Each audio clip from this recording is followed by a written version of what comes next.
Happy Friday and welcome to Overnight Defense. I'm Rebecca Kheel, and here's your nightly guide to the latest developments at the Pentagon, on Capitol Hill and beyond. The top line, the will they won't they story of the season had another twist Friday.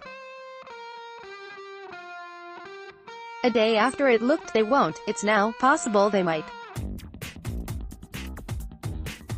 After canceling his planned summit with North Korean leader Kim Jong Un on Thursday, President TrumpDonald John TrumpComey, Trump's Spygate claims are made up. Trump taps vocal anti-illegal immigration advocate for State Department's top refugee job. Seattle Seahawks player, Trump is an idiot for saying protesting NFL players shouldn't be in the country. Moore said Friday it may still happen on originally scheduled date. We'll see what happens.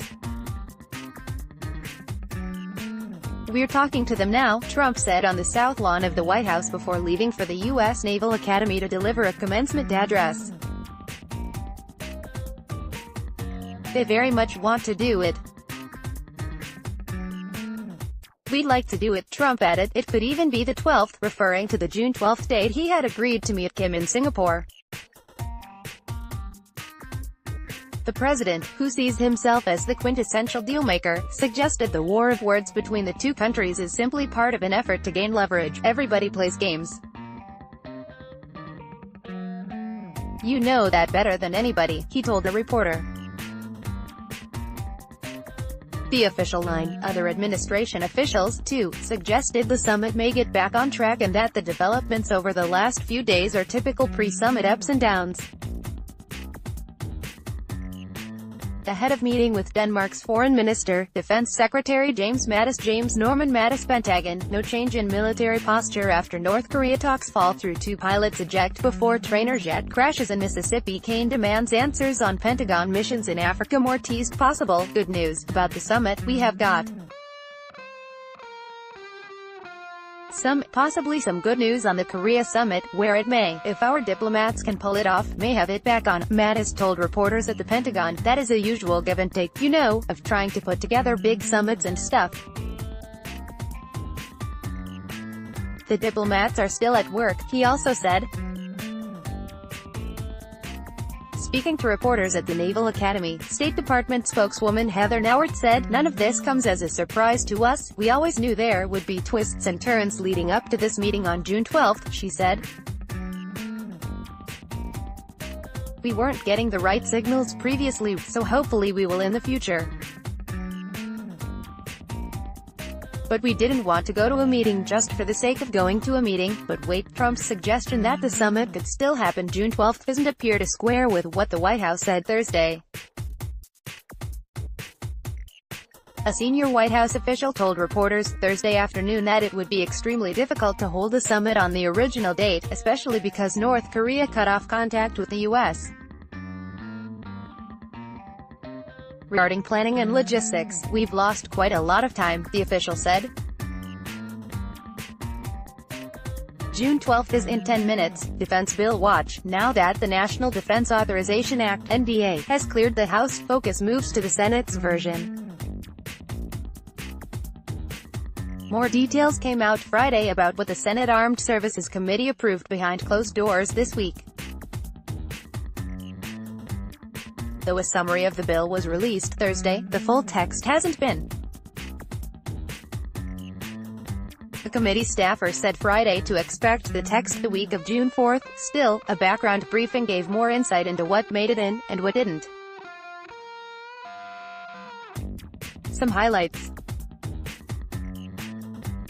No sanctions waivers. The committee's version of the NDAA bill does not include provisions that would give the Trump administration more authority over sanctions waivers for allies who have bought Russian arms, committee staffers said Friday. The decision to exclude the provisions rebuffs a request from Defense Secretary James Mattis and puts the bill in conflict with the House's version. At issue are sanctions required by the Countering America's Adversaries Through Sanctions Act (CAATSA), which Congress overwhelmingly passed last year. Mattis has been arguing the sanctions bill left no wiggle room to exempt allies who intend to move away from Russian arms, but still need to contract with Moscow to maintain their older equipment. The Senate Armed Services Committee, though, felt CAATSA already gives Mattis the flexibility to waive sanctions on allies. The committee also felt the issue was the jurisdiction of the Banking and the Foreign Relations Committees, the staffer added. Turkey rebuke. The bill has 3 provisions targeting Turkey, a NATO ally with which the United States has had increasing tensions. Provisions in the committee's version of the National Defense Authorization Act (NDA) relate to Turkey's plans to purchase F-35 fighter jets, committee staffers told reporters Friday at a background briefing. One of those provisions would require the Pentagon to produce a plan to remove Turkey from the F-35 program and limit the transfer of the jets to Turkey until that report is completed. The other provision would also require the Pentagon to produce a report on Turkey's place in the F-35 supply chain. The third provision, which was revealed in Thursday's summary of the bill, says the Senate believes Ankara should be sanctioned if it goes through with the purchase of a Russian air defense system.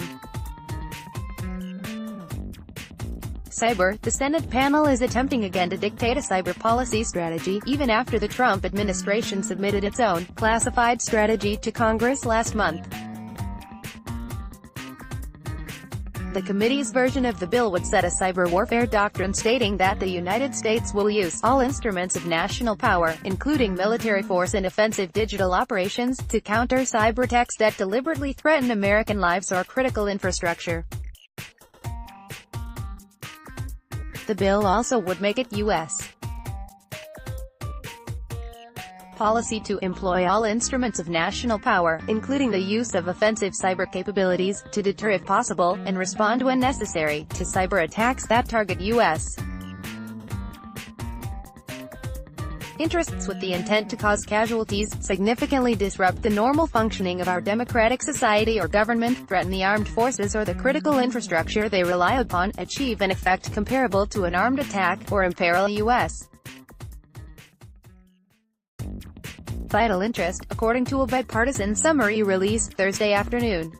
Odds and ends. The background briefing also enumerated some other differences between the committee's bill and the House bill. The committee doesn't have any language on Trump's military parade, though the staffer noted there was some discussion in the closed-door markup about it. Also, unlike the House bill, which would create a new numbered Air Force for space in the U.S. Space Command, the committee didn't do anything to reorganize space operations, citing the significant homework assignment Congress gave the Pentagon last year to study its space organization. The staffer also explained the committee's decision to authorize fewer new troops than the administration requested and that the House would authorize. The staffer said the decision was driven by what the committee sees as a lack of analysis from the Pentagon on what force size it needs and uncertainty about the fiscal year 2020 and 2021 budgets. Trump Navy commencement speech. Trump on Friday touted his efforts to strengthen the U.S. military, telling graduates of the U.S. Naval Academy that they are joining the greatest fighting force for peace, justice, and freedom in the history of the world. In case you haven't noticed, we have become a lot stronger lately, Trump said during a commencement address. A lot. We are not going to apologize for America. We are going to stand up for America. More apologies. Speaking to roughly 1,000 graduates at Navy Marine Corps Memorial Stadium in Annapolis, MD, Trump said his efforts have boosted the nation's prestige in the eyes of the world. We've regained our identity.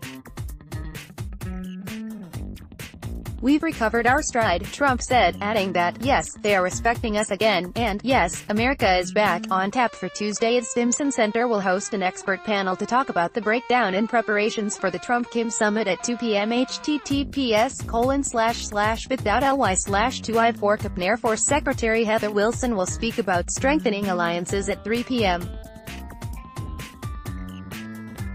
At the Atlantic Council, https://bit.ly/2s61 The Hill, defense expert lists 6 Trump errors in 2 minutes of his Navy speech. The Hill, senators express concern over Trump's decision to scrap top cyber post. The Hill, Pompeo speaks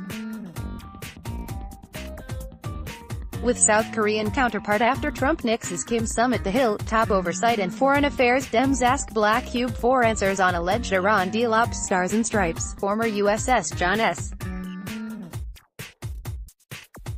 McCain commander pleads guilty in plea deal, will retire. Los Angeles Times, Border Patrol Union calls Trump's National Guard deployment colossal waste.